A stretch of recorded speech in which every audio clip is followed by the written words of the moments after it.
"We added your sister to your $145,000 account," Mom announced, smiling as if she had just given me a birthday present.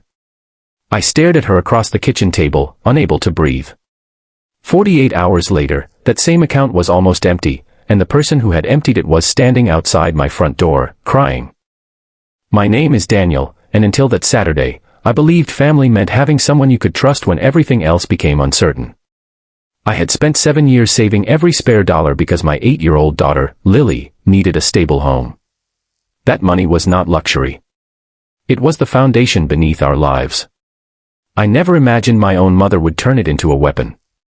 Before we begin, if you enjoy emotional and inspiring stories like this, make sure to support the channel by liking this video, subscribing, and sharing your thoughts in the comments. Your support helps us bring more powerful stories of kindness, hope, and humanity. The announcement came during Sunday lunch. Mom placed her fork beside her plate and said, "Daniel, your sister has been struggling. We thought you would understand." My sister Rachel looked down at her napkin. I frowned. "Understand what?" Mom reached across the table. "We added Rachel to your savings account. She can access it if she needs help."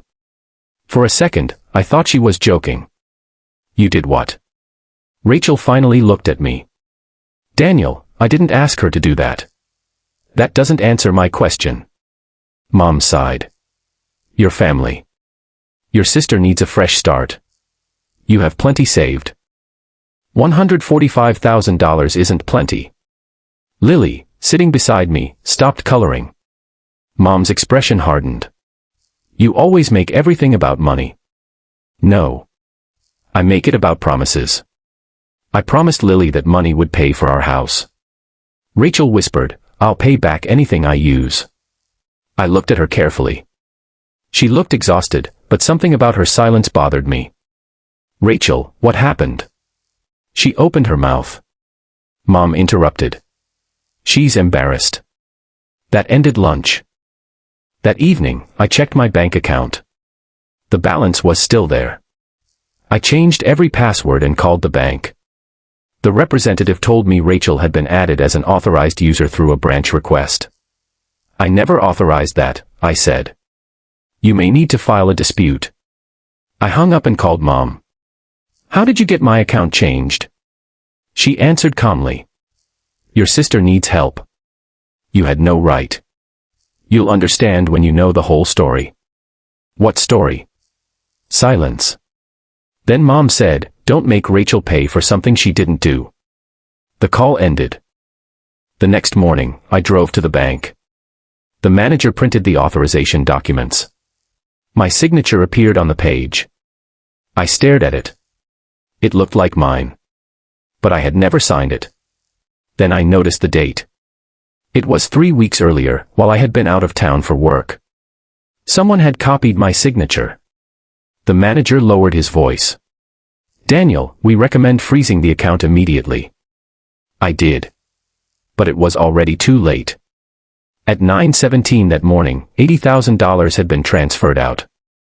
At 9:23, another $40,000 disappeared. I felt the room tilt. Where did it go? The manager showed me the destination account. It belonged to a company called Northbridge Recovery Services. I knew that name. Rachel's former husband, Mark, had once mentioned it during a family argument. He had claimed it was a debt management company. Rachel had divorced him 18 months earlier after discovering he had secretly borrowed money using her identity. I called Rachel. She answered on the 4th ring. "Daniel. Did you take money from my account?" "No." "Then why did $80,000 go to Northbridge?" Her breathing changed. "Daniel, listen to me." I didn't. "Rachel, tell me the truth." I was trying to stop Mark. My anger froze. "What?" "He found me again." She began crying. "He said if I didn't pay him, he'd ruin Lily's life." "What does that even mean?" "He had copies of old documents. He knew where you worked. He knew Lily's school." I gripped the steering wheel. "Why didn't you tell me?" "Because Mom told me you would hate me." I closed my eyes. "Rachel, Mom said you needed money." She was trying to protect me. From Mark? No. From you. There was a pause. Then Rachel whispered, the money wasn't for me. She explained everything.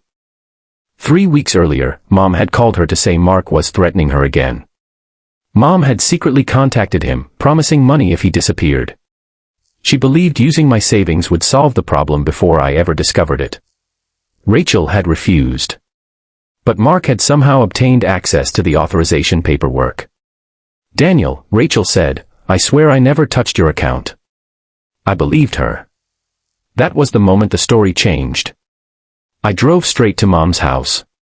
She opened the door and immediately knew. You found out. You knew. Her shoulders dropped. I was trying to protect my children.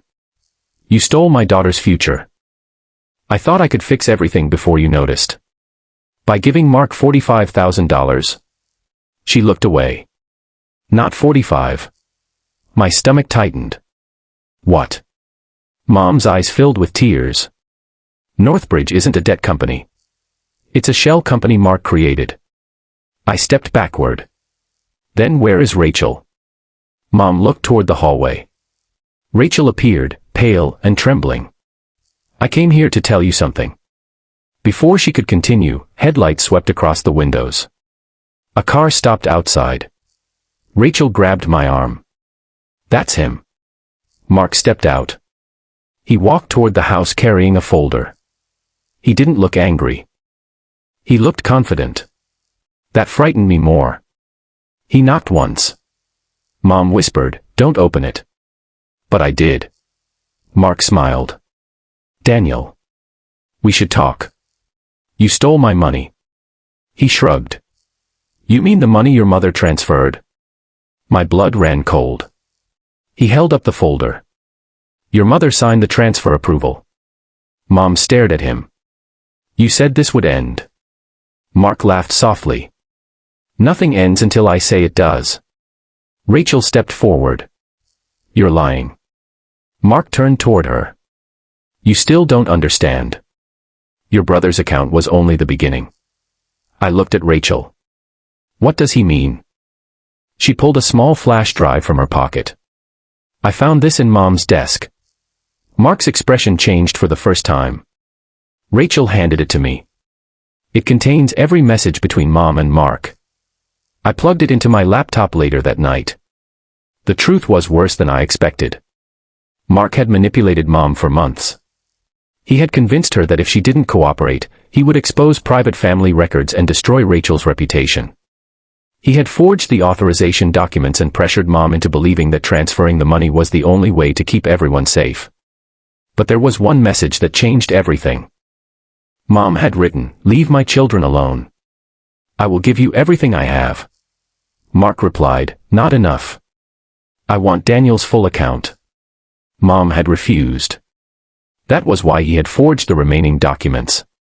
That night, I couldn't sleep. I sat beside Lily's bedroom door and listened to the quiet rhythm of her breathing. On the wall hung the drawing she had made of our future house, 2 windows, a red door, a crooked tree, and 3 stick figures holding hands. I realized the account had never really been about money. It represented every late night I had worked, every birthday I had spent saying no to myself, every time Lily had asked for something and I had promised, later, sweetheart, when we're settled. The thought that someone could gamble with that promise made my hands shake. At midnight, Rachel called again. I need to tell you one more thing. What? I knew Mom was hiding something before the transfer. I sat up. How? She kept getting calls from Mark. She would leave the room whenever he called. One evening I followed her. I heard him threaten her. Why didn't you record it? I was scared. Her voice cracked. I spent my whole life thinking I was the weak one in this family. Mom always rescued me. You always fix things. I thought if I stayed quiet, nobody else would get hurt. I swallowed. You should have told me. I know. For a moment neither of us spoke. Then I said, we're going to fix this together. She cried quietly. No one has ever said that to me. The next morning, we returned to the bank with every document we had. The manager recognized the seriousness of the case and assigned an investigator. He found something unexpected. The forged signature had been submitted from a computer at a public office near Mom's neighborhood. We checked security footage. There was Mark. But he wasn't alone. A woman stood beside him. Rachel immediately recognized her. That's Mark's business partner. The investigator enlarged the image. The woman was holding a folder identical to the one Mark had brought to our house. That discovery connected the forged paperwork to the shell company. When police contacted Mark, he stopped answering calls. For 2 days, everyone waited. Then, just before sunrise on the third day, the investigator called.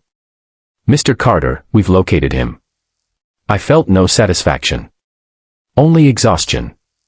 When Mark was questioned, he finally admitted creating Northbridge and using threats to manipulate Mom. He claimed he never intended to permanently steal the money. But the investigator asked one question that silenced him. If you weren't stealing it, why did you move it into accounts controlled by you? He had no answer. The legal process continued, but our family had already begun a different kind of trial, deciding whether we could become a family again. For the first time, I understood that honesty could hurt deeply, yet still heal eventually.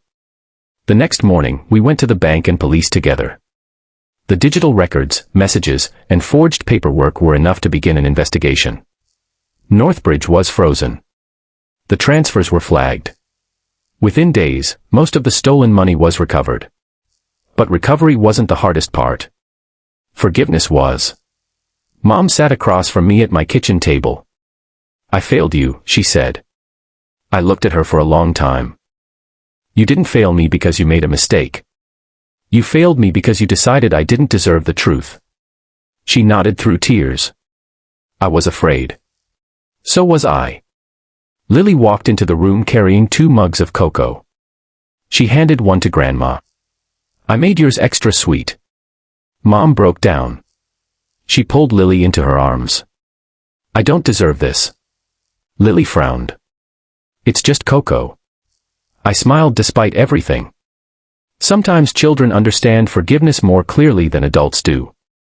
Months later, the account was restored. Rachel found a new apartment and started rebuilding her life. Mom began counseling and, slowly, earned back our trust through actions instead of promises. One Saturday, we gathered in the backyard. Lily planted a small tree. "What are we planting it for?"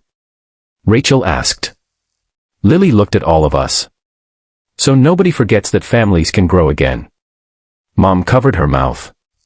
I looked at the tree, then at my family. The money had almost disappeared in 48 hours. But the lesson stayed. Trust is more valuable than any account balance, and protecting someone without telling them the truth can become another kind of harm. Real love does not secretly control people. It tells the truth, stands beside them, and gives them the chance to choose. If this story touched your heart, tell us in the comments, would you forgive a family member who betrayed your trust while believing they were protecting you? Your experience might help someone else feel less alone. And if this story moved you, please like the video and subscribe for more inspiring stories about kindness, hope, courage, compassion, and humanity. Because sometimes, the greatest thing a family can recover isn't money. It's trust.